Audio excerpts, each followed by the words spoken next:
ભરૂચ જિલ્લાના જંબુસર અને આમોદ તાલુકા કોંગ્રેસ સમિતિએ મામલતદારને આવેદનપત્રના માધ્યમથી પાક નુકસાનીનું કર્યું પ્રતિનિધિત્વ। આમોદ અને જંબુસર તાલુકા કોંગ્રેસે કમોસમી વરસાદ અને નવા વર્ષની શરૂઆતમાં જ ત્રાટકેલ મોથા વાવાઝોડા અસરથી વિસ્તારમાં ખેડૂતોના બેહાલ થયા હોય મામલતદારને આવેદનપત્ર આપી પાક નુકસાનીનું સર્વે કરી ખેડૂતોને સહાય અને સહયોગ આપવા ઉગ્ર રજૂઆત કરી।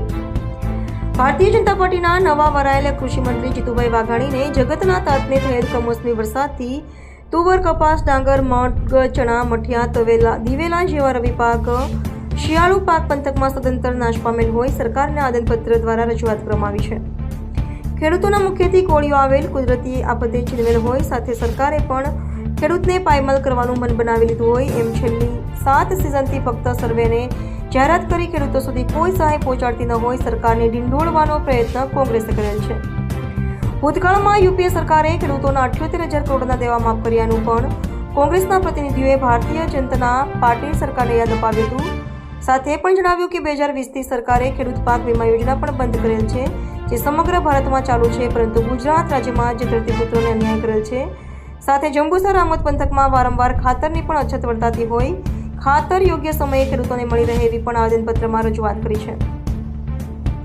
વિસ્તારના ધારાસભ્ય સંજયસિંહ સોલંકીએ ખેડૂતોની દશા અને દિશા વર્ણવી આમોદ અને જંબુસર તાલુકાને જોડતા ઢાઢર નદીના બ્રિજ અંગે મોટા વાહનો અને ખેડૂત ઉપયોગી માલ સામાન વહન કરવા માટે બ્રિજનું યોગ્ય રિપેરિંગ કામ કરી રિપોર્ટ કરવા ભરૂચ જિલ્લા માર્ગ મકાન વિભાગ અધિકારીને પણ બ્રિજ ચાલુ કરવા તાકીદ કર્યાના સમાચાર પ્રાપ્ત થયા। મામલતદારને આવેદનપત્ર ભરૂચ જિલ્લા કોંગ્રેસ પ્રમુખ રાજેન્દ્રસિંહ રાણાના અધ્યક્ષ સ્થાને જંબુસર આમોદ શહેર અને તાલુકા પ્રમુખ મહામંત્રી તેમજ માજી ધારાસભ્ય સંજયસિંહ સોલંકી સહિત કોંગ્રેસ આગેવાનો અગ્રણીઓની ઉપસ્થિતિમાં આપવામાં આવ્યું। કેમેરામેન શિવપ્રસાદ જાંબુ સાથે reporter Ramesh Parmar, Kanam express news, Jambusar. અંદર ચાલુ વર્ષે જૂન મહિનાથી જે વરસાદ સતત વરસાદ ચોમાસું પાક નિષ્ફળ તથા હાલની અંદર કમોસમી વરસાદ થવાથી શિયાળુ પણ પાક નિષ્ફળ થાય છે। આજ રોજ જંબુસર તાલુકા કોંગ્રેસ સમિતિ દ્વારા મામલતદાર સાહેબને આવેદનપત્ર આપીને ગુજરાતનો તાજ અને તાલુકાનો તાજ ખેડૂત આજે બિલકુલ નિરાશામાં છે। આજે ખેડૂતે માંડ ડીઝલ પુરાવીને ખાતર ઉરીને ટ્રેક્ટરો ટાયરો ઘસીને અનેકવાર ખેતીને સાફ કરીને જ્યારે વરાપ થઈ ત્યારે ઘઉંનું વાવેતર, જુવારનું વાવેતર, મગનું વાવેતર કમોસમી વરસાદ પડવાથી ખેડૂતોને તમામ રીતે નિષ્ફળ ગયેલા છે। સરકાર આજે સેટેલાઇટથી સર્વે કરવાની વાત કરે છે પણ જ્યાં થોડો વરસાદ પડવાથી પણ જે ઘઉંનું કે જુવારનું વાવેતર બગડ્યું ત્યાં વરસાદ દેખાય નહીં। એટલે આપ સરકારને વિનંતી છે કે ખેડૂતોને વહેલી તકે ઊભા કરે। સરકાર જ્યારે ઉદ્યોગોને કોઈને રાહત આપવાની પેકેજ થાય ત્યારે સરકારને ક્યાંથી પૈસા લાવે છે? આ ખેડૂતોને પણ વહેલી તકે એ કરે। હાલની અંદર જંબુસરથી જોડતો રોડ દાદર બ્રિજ જે ખેડૂતલક્ષી પણ કહેવાય ત્યાંથી અનેકવાર ખાતર આવતા હોય છે। આજે ખાતરની પણ અછત ઊભી થયેલી છે। ખાતર અનેક કિલોમીટર ફરીને આવવાનું હોવાથી ખાતર નહીં આવવાથી ખેડૂતો તાત્કાલિક મુશ્કેલીઓ પડતી હોય છે।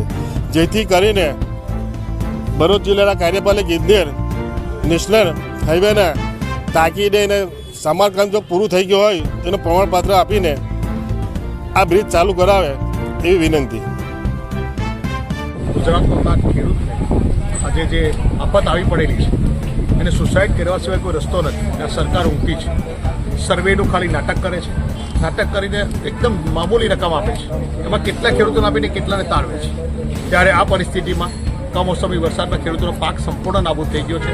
ત્યારે એક તો દેવા માફી થવી જોઈએ, પાક વીમા વળતર મળવું જોઈએ જે 2020માં મળતું તે રીતે, અને તાત્કાલિક ધોરણે સર્વે કરી અને જેને ખરેખર નુકસાન છે એને સહાય મળવી જોઈએ, દેવા માફ થવા જોઈએ।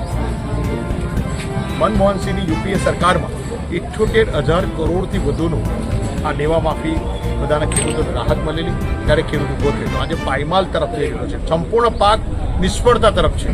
ત્યારે ખેડૂત એક આશ લગાવીને બેઠો છે ત્યારે આ સરકાર ખાલી સર્વેનું નાટક કરે છે। એને બી આજે 8 દિવસ થઈ ગયા, હજુ સુધી શરૂઆત નથી કરી તો પછી કોણ સુસાઇડ કરવાની રાહ જોઈ રહેલી છે સરકાર।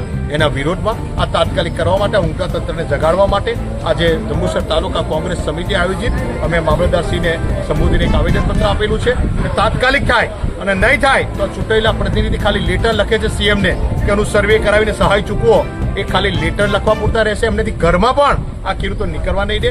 આજે આ ખેડૂતો માટે 2 કલાકના ધરણાની પરમિશન માંગી. એક અમે આજે આમોદ ચોકડીથી ભાગોળી ટંકાળી ભાગોળથી મામલો ઓફિસ ખાલી રેલીની પરમિશન માંગી, તો પણ આ ભારતીય જનતા પાર્ટીના સરકારે એના પોલીસને આઠો બનાવી અને એની પરમિશન પણ રદ કરી દીધી. અહીંયા આવેદનપત્ર આપે ત્યાં પણ પોલીસને હાજર રાખી.